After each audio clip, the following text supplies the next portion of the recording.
Hello, and thanks for joining episode 4 of Your Body Advocate, the podcast dedicated to your body's side of the story. And today, we're going to talk about the difference between how your body sees the world and how your mind sees the world, and the different events that they see in absolutely different ways. Let's take a deep breath to relax. Ready? All right. Here we go. You're listening to Your Body Advocate, telling your body's side of the story. The podcast dedicated to supporting and improving your body-mind connection so you can live a pain-free, passion-filled life, dissolving one body tension at a time. Discover the healing properties of your own body language, and together let's explore ways to support and improve essential self-talk. Now, here's your host, Master of Encouragement and Body-Mind Life Coach, Ruth Cummings. Hello, and thanks for joining episode 4 of Your Body Advocate. I'm Ruth Cummings. I'm from Albuquerque, New Mexico. I'm a massage therapist, and I have some ideas today about how our mind and our body see our world differently. And our mind story of the same exact thing in our life, something that's happened in our life, is very different from how our body sees it. So I want to give you some examples so you can look and see how your body is a temple. So if we separate what our mind sees, what our body sees, what our spirit sees, they have different points of view of the same exact things that have happened to us. And not only our body or our mind, but also our spirit or our soul or our highest self. There's different ways we all look at that. And so I just wanted to go through some of these theories of how we see things and how our body reacts to it, and how our mind thinks our body is reacting to it, and then how that can affect how you heal or how you don't heal. So here we go. So the first example I wanted to use between how your body sees a situation and how your mind sees a situation, if we separate those 2 points of view from the same event in your life, let's look first at a death in your family. Let's look at your father passing away. Your father passes away, and let's say that it was an illness, and so you had time to contemplate his passing, and you had time to prepare. You knew it was coming. It wasn't like a car accident or something sudden, because that's different. If you have time to prepare, it does make it a little different for your body and your mind to deal with. So you go through the grief, the steps of grief. Sometimes you might see a counselor, sometimes you don't. Maybe you talk with someone, maybe you don't. But after, say, several months, let's say 6 months, you feel like you're over it. You say, yeah, I'm good. I've processed this whole thing and I'm fine. And so that statement is coming from your mind. So your thoughts feel like you have gotten over the death of your father. But your right shoulder starts to hurt. And it's hurt throughout your lifetime, a little bit. But now it really hurts. And it won't allow you to exercise, to do the things you want. You can't really throw. You can't do a pull-up. You can't really do push-ups all the way. These types of things are stopped.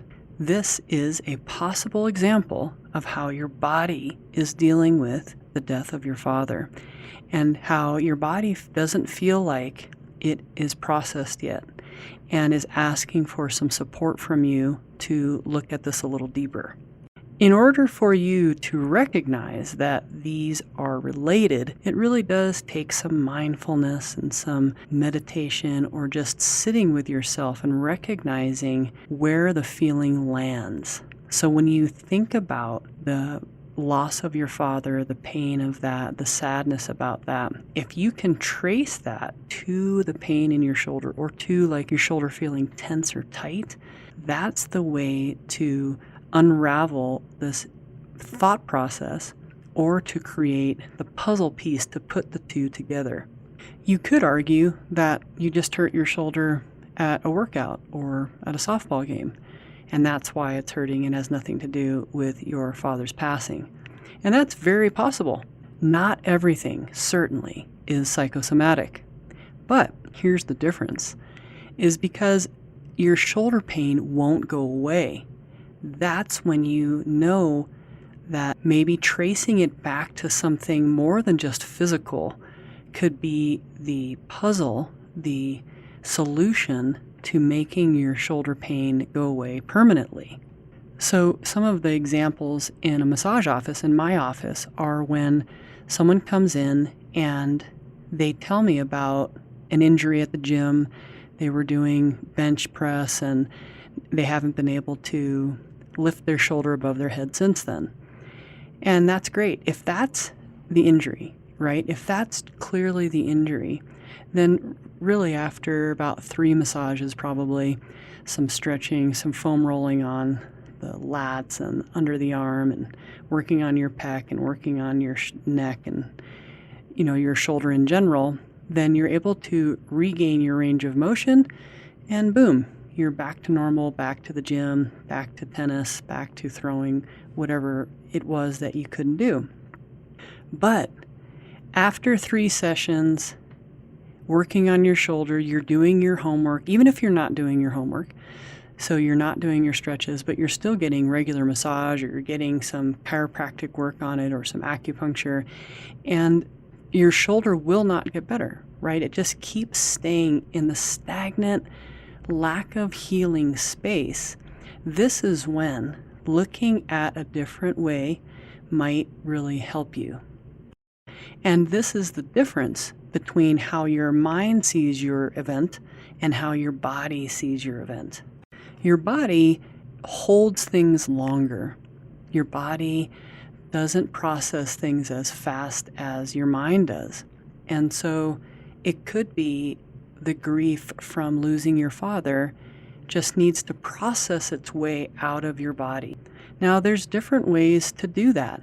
And I have a free ebook on my website, ruthcummings.com, you can go grab, and it's 19 effective ideas of getting emotional pain out of your body. And most of these you've heard of.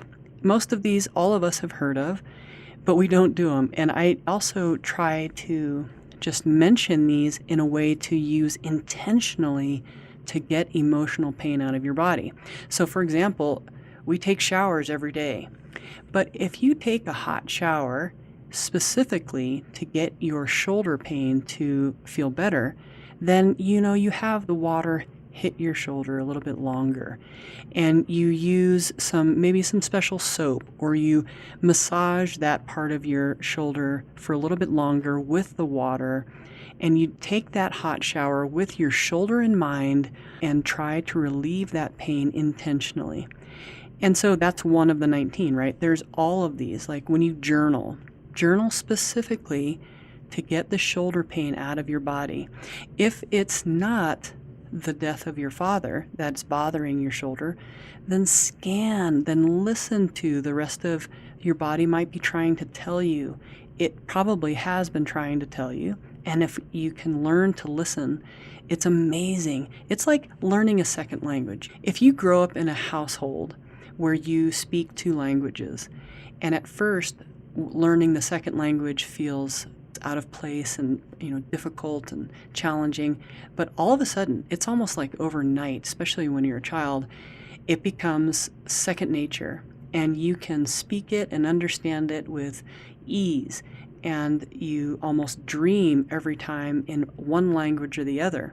It's the same type of language where you learn it from your body, and then you'll know it for the rest of your life, hopefully, unless you block yourself again, as we do from becoming a child to an adult. All right, let's take a little break. I'll be right back.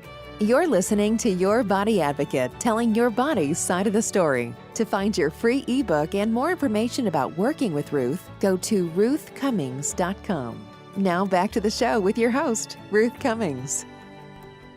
Okay, back from the break. So the difference between how our mind sees the world and our body and how our body sees the world and our body and the things that happen. It's interesting because as a teenager, for example, say one of our teens is going in to do a speaking in front of a crowd, right? They're going to speak do a report in front of their class, and they're nervous and they actually throw up and they are sweating and they are just a mess, right? They're really, really nervous and not able to function like normal. And so, what do? We tell them to, get stronger and to ignore those feelings in their body. And for sure, there's different parts of our life where we need to be stronger and we need to be able to face those things and deal with it differently than throwing up or having sweat all over your body, your palms, right? Or, possibly passing out, and those different ways of responding to the world. But we also, in that moment, there's a fine line, right, between teaching what we really need to recognize as young and immature and not really understanding your power yet and those types of things. And there's a difference between that and cutting it off completely. And, a soldier, for example, needs to cut it off completely. They cannot go into a scary situation and pass out, or they can't go into a scary situation and not be at their best. So there's also times in our lives where we can't be like that. What does it mean to cut it off completely? What do I mean by that? That is, I'm pretty sure you understand, but you completely cut off what your fear is telling you, what your body is telling you, and you focus on what you need to accomplish.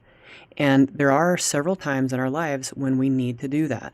Like if you're about to propose a marriage to your girlfriend and you're panicking, to pull it together, get down on your knee and do your plan of proposing to her. That is pulling it together, and that's appropriate. So if we compare like what we tell our child who's going into that situation, because I know a lot of adults who would have the sweating and possibly be passing out in front of a crowd, even in late adulthood. But what I want to point out is how we respond to our son or daughter, teen, about to give a presentation and is panicking.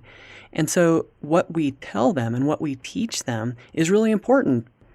But my point is, how do we teach our teen to go into the situation of making a presentation without having all these responses in their body and then maybe not doing it, and getting an F on their project? So how much of what we teach our teens is based on our own fear? And so like if we don't want to speak in front of a crowd, then we understand that they don't want to. And so we pass on our own fears and our own bodily dysfunction to our teens. And then it goes on generation to generation. So you compare that to, maybe a soldier or a policeman who goes into a situation and has to be like cut off from their fear so that they can not get killed. So we want to be somewhere in between, right? That's the whole point, is to be balanced in between not throwing up before a presentation and not cutting off everything that we feel from our body. We don't have to be a soldier or police officer to cut off what we feel from our body. A lot of us do that. And we don't have to be a teenager to get scared in front of social or fearful situations. So my point is, as your body advocate, to see if you can recognize what it is your body does when you walk into situations that make you feel uncomfortable. And there's a difference between being uncomfortable for giving a presentation that you need to do for a class and walking into a situation where you have that same sick feeling, but it's because there's somebody who you're meeting or someone that is in front of you that could put you in danger. And so when we mix those two, then we stop trusting that. And that's what I would like to be here as your body advocate, to say, hey, let's listen to these and separate and be able to tell the difference, to discern with, logic and calm what is right, what is wrong, what feels good, what feels bad, what's dangerous and what's not dangerous but feels dangerous. And that's what will create more passion in your life. That's what will create more success in your life, is when you can separate when it's actual fear for real, like you should run, and fear like my gut is scared because I gave a presentation and threw up once.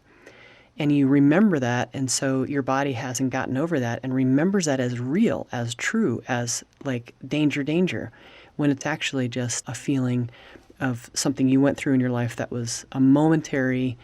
And this is where our body can turn things into much more serious than it actually is. And sometimes our mind does the same thing. It makes it much more serious than it actually is.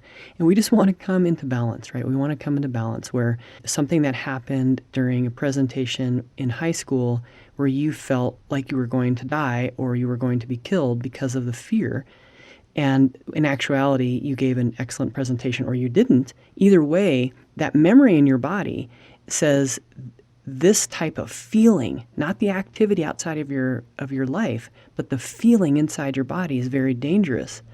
And so it avoids that. On the other hand, when you are in danger and you should be running and you've learned not to, then you put yourself in danger and you could be, hurt or maybe abducted or raped or who knows. How your body sees the situation and how your mind sees the situation are different. And so if we can bring those two together, that's my point in this podcast. Because here's an example in my massage office. Someone comes in and I'm doing a massage. They have severe neck pain, severe back pain, and I'm working on him. And I recognize that every time my hand comes towards the side of his body, on his back, like on the side of his rib cage, he pushes it away with his other hand. He pushes it away. It's just an involuntary, push. Like I get my hand there and he just pushes it out of the way. We're in the middle of a conversation and he just pushes it away. So it's really interesting. I kind of test the theory and I'm laughing to myself, like he's so involved in our conversation that he's not realizing what his hand is doing. And so we get to the point where I'm saying, I want you to recognize how your hand is pushing this. And it turns out he's had a surgery, a gallbladder surgery, and this is what he told me, no one has touched that area since the surgery. I was like, okay, yeah, it's, sometimes it can be scary and be painful. So, when was the surgery? 25 years ago. What? So 25 years ago, no one's touched that area. And so this is when there's illogical ways of responding to our world, right, in both physical and mental ways. And so this was a physical and mental way of saying, I don't want anybody near this because this surgery was really painful. And maybe not even painful, but it meant a lot. It was very scary. It brought up a lot of feelings for this person, possibly that he was going to die or, I'm not sure. We didn't get into that. But my point is that that's too long for a body part not to be touched. And truly, the scar tissue around that area was so, so tight. And of course, it was pulling on his back and pulling on his neck. And so now we're going to be working on that. And we didn't know that before, right? He's coming in for neck pain. He's coming in for back pain. So us as practitioners, we're all working on his neck. We're all working on his back.